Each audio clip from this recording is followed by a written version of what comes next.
Hello, and thank you so much for coming back. We had a little bit of technical issue there. So we are back, and there's more to share with you for sure. So we talked about egg prices. USDA now is predicting a 41% price increase in 2025, mainly because, like I mentioned earlier, the bird flu crisis, 6 million birds, in fact, have been called. So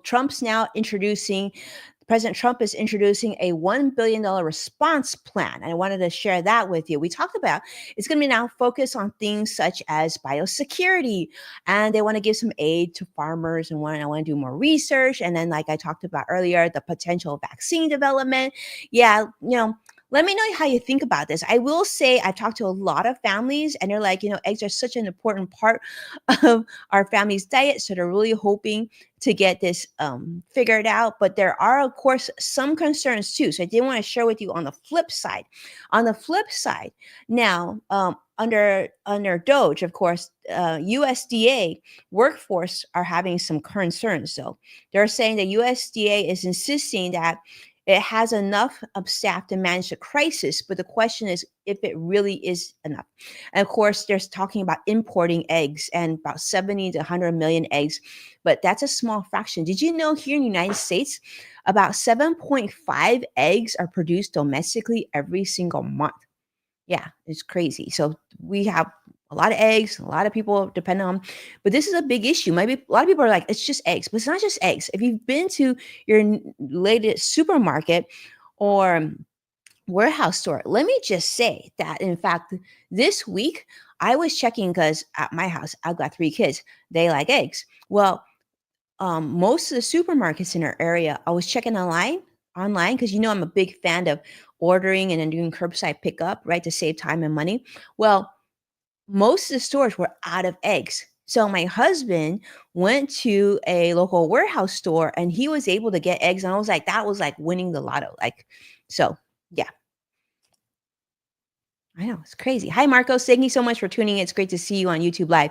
Now, let's continue on though, because I wanted to talk about another story that's hitting the news this week, and that is on Joann Fabrics. Now, if you're into like crafts or you've ever sewn or you just needed something and maybe you had a Joann Fabrics in your neighborhood, well, believe it or not, they're gonna be closing all 800 stores because they're having some issues. Yeah, NBC News is reporting this complete shutdown of the fabric and craft retailer. They've been having financial stresses. It's founded over 80 years ago as a store in Cleveland, the Cleveland Fabric Shop, in fact, opened by German immigrants during World War II.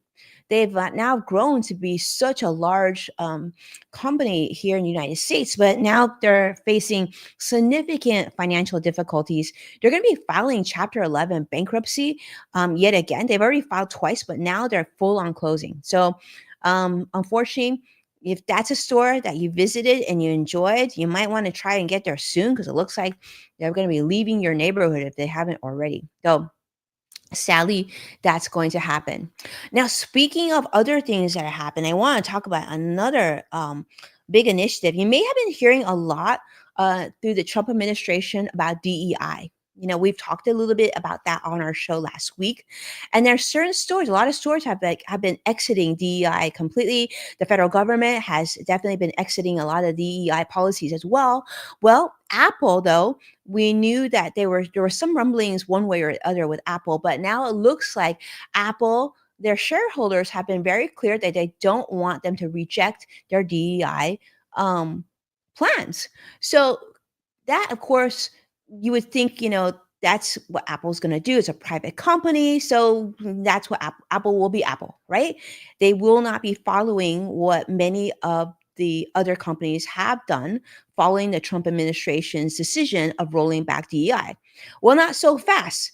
Well, Trump has urged Apple to reconsider and actually targeting Apple particularly and their DEI policies, even after the shareholders of Apple rejected an anti-DEI proposal.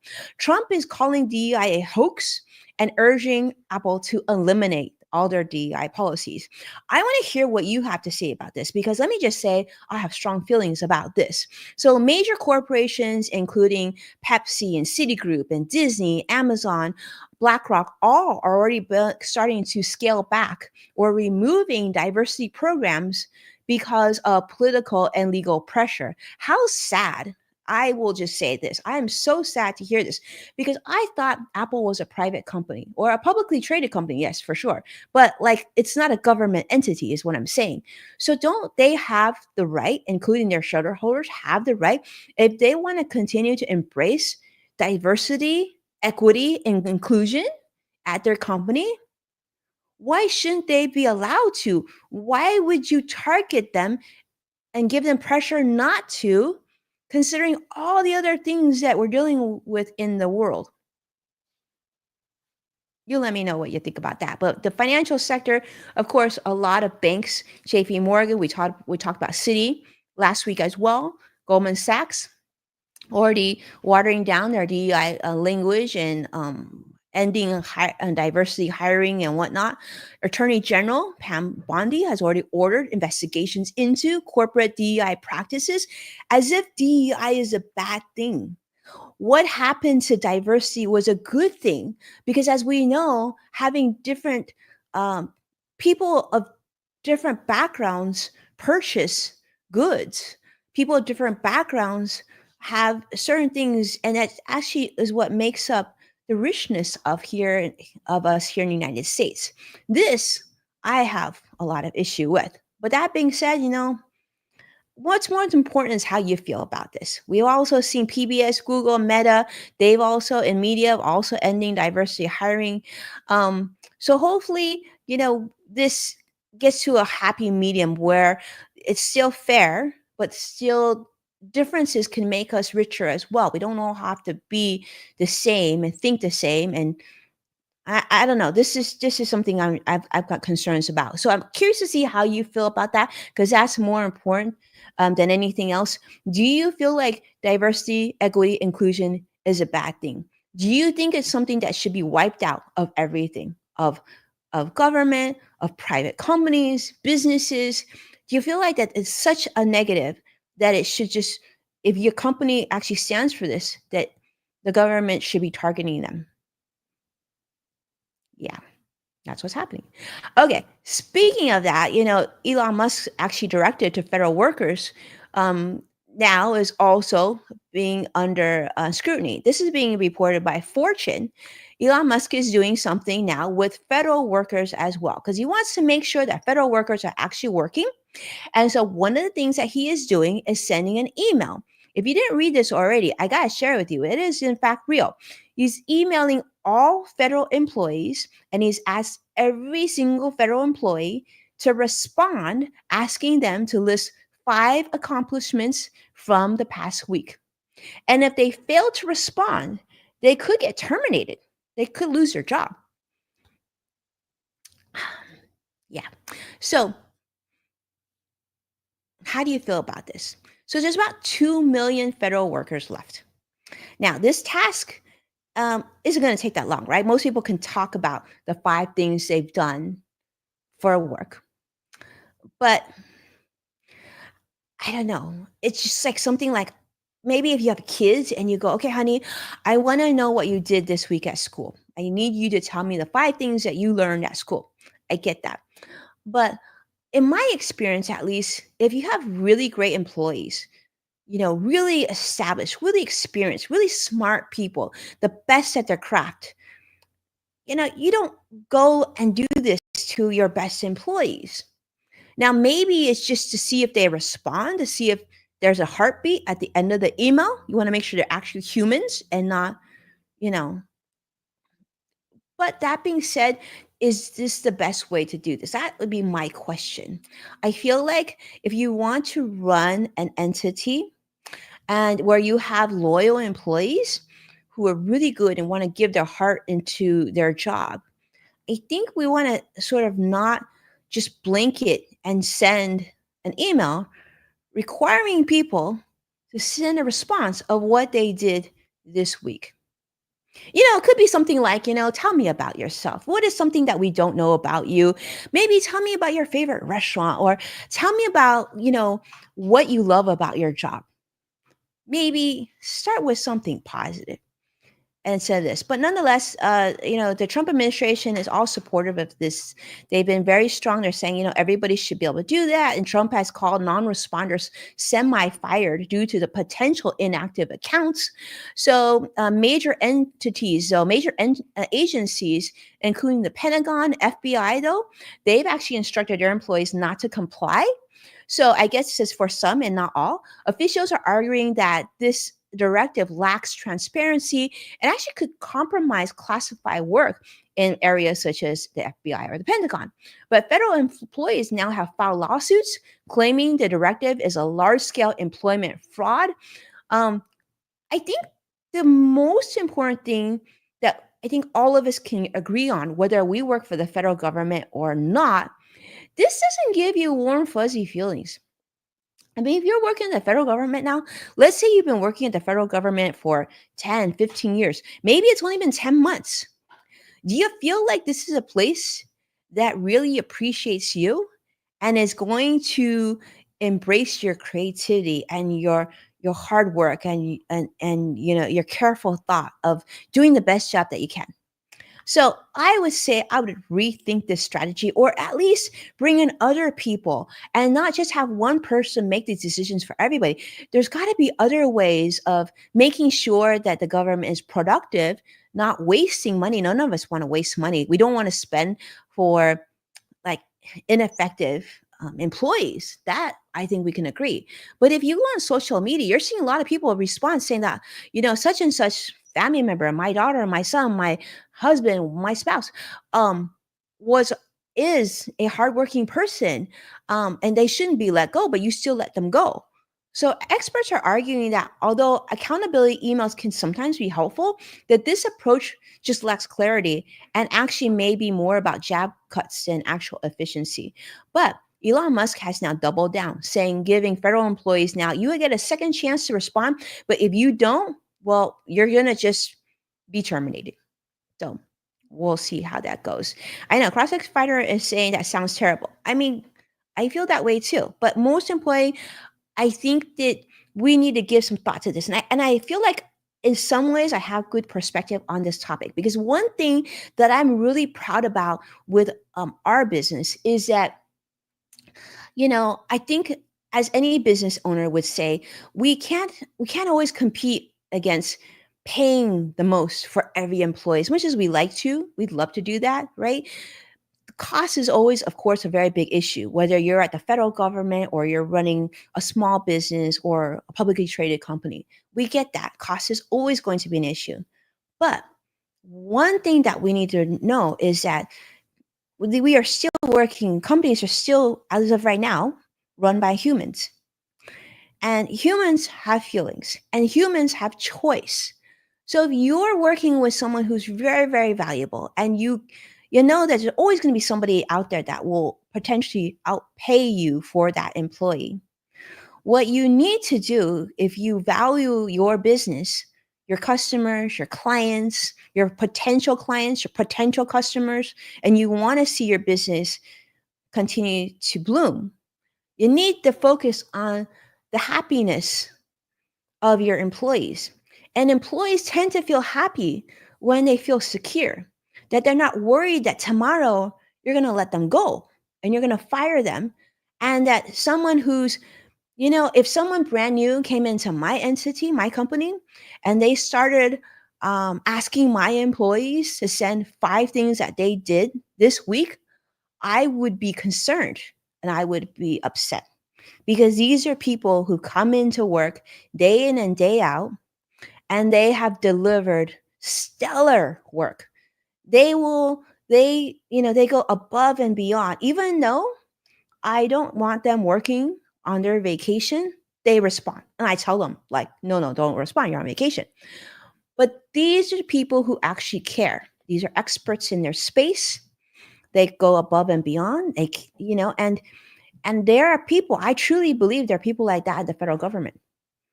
And how would they feel when somebody else down the street will pay them more. So now you've just broken that trust, that employee employer trust, and it can't be a good thing. It can't. So what does that mean? That means that you're going to get a lot of people who maybe have had the keys to the office, who have had all this experience, and who have knowledge of what works and doesn't work, and the bureaucracy of working in a government job, and they leave. And who's going to replace them? It's going to take time. A lot of these positions are run by people who have a lot of experience and have been successful in their roles. So that's what I would say. I'm hoping someone hears this and thinks about this before they just keep on doing these deep cuts. Seems it just seems reckless. All right. Speaking of this, so talk about the positive. Of course, we always have a flip side. This part is kind of exciting. Elon Musk's Tesla, though, is going to be launching. This is a news story coming out of Bloomberg, launching full self-driving features in China. That's right. This is being shared on Yahoo Finance. Now, Tesla is expanding in China. Tesla is preparing to release a software update that'll introduce driver assist capabilities similar to FSD here in the United States, which is their full self-driving. And it's going to include things like street navigation. Now, the update is expected, of course, in the coming days. This is going to allow owners of Teslas in China to use their advanced driver assist features on urban roads. But they've been in talks with the Chinese regulators for some time of deploying FSD technology. So if you didn't know, that is what's happening with Tesla in China. So they are continuing to expand. They have rivals in China like BYD, which also does autonomous driving technology. But so they're definitely pushing this technology offshore. So want to make sure that was also on your radar. So such Elon Musk, of course, has global footprints in multiple countries as well. Now, speaking of technology and transportation, I touched upon this earlier, but I want to go into this a little deeper. This was a story that was shared by the Associated Press just this week, talking about the safety concerns of air travel. We talked about the American Airlines had a flight from Boston. This was actually forced to abort landing to avoid a departing plane on the same runway. A Southwest Airlines flight at Midway Airport in Chicago had to climb back to avoid, again, hitting another aircraft crossing the runway. So aviation experts are saying these things are happening a little. Maybe it could for a number of reasons, right? It could be for weather, it could be air traffic conflicts and whatnot. But FAA data shows frequency. About 4 out of every 1,000 arrivals at major U.S. airports required a go-around in 2023. So this is not new. But these incidents, of course, are following a series of fatal crashes that have occurred this year. Mid-air collisions at Reagan Airport just, last month. A commuter plane crash in Alaska, killed 10. So FAA staffing concerns continue to be a big deal. FAA employees, hundreds in fact, have been laid off under Elon Musk's Doge-led government cuts. So experts are worrying about safety oversight and it's weakening. Let me just tell you, fun fact, my dad used to be an air traffic controller in LAX airport in Los Angeles. And let me just say, my mom used to talk about just how stressed he was all the time because that's a very high stress job, right? Now, former FAA officials and aviation professionals are now warning that if you're rushing efficiency measures, that this could compromise air safety. So this is something that definitely we got to make sure that is being done correctly. The Rolling Stones, I talked about this earlier, featured an article about this, talking about questioning whether Elon Musk had the right basic knowledge, because he questioned why a plane didn't just fly in a straight line, overlooking standard aviation factors like weather, air traffic, fuel efficiency as well. But there's been, of course, hundreds of FAA employees being fired, including air traffic control support, aviation safety regulators, and even pilot certification staff as well. So, yes, they're also talking about potentially conflict of interest because Elon's SpaceX is set to replace Verizon in providing FAA airspace network technology. They're saying this could be an ethical concern over potential of, I guess, aircraft issues. But nonetheless, I don't know. I think we can all agree that Elon Musk is brilliant at so many things. The question is he brilliant at everything? And if not, I'm just hoping that they continue to bring other experts as well, just to have, you know, more perspectives to make sure. I know Sadiq said, yes, you didn't miss a little bit news, but Sadiq, we're glad to see you. Thank you so much, Sadiq, for joining us on YouTube Live. But a lot of political pressure. The Trump administration definitely is supporting Musk's FAA shakedown, but we'll have to see how that unfolds. And hopefully, most importantly, if is the push for efficiency putting air travel at risk? And hopefully that answer is no. Okay, and with that, we have a lot of other stories, but it's been a long day already. So I'll go ahead and close up today. We're gonna be coming back again next week with even more stories, even more business news to share with you. But I think we can all agree there's a lot that's gonna be unfolding, and things are working themselves in what feels like nano speed. So a lot of changes day to day. The US government's bringing a lot of changes as well. And that means we just gotta stay on top of the news and we can decide ourselves what's good and what isn't good. And we can make those business and financial decisions on behalf of our own companies and our own households with that, the market has officially closed. The Dow is closed down 188 points. The Nasdaq is closed up 48 points in the positive, and the S&P even finished in the positive, up less than 1 point. Yeah, you heard that right. But with that, thank you so much, my friends, for being a part of today's Level Up. Always a treat to be here with you.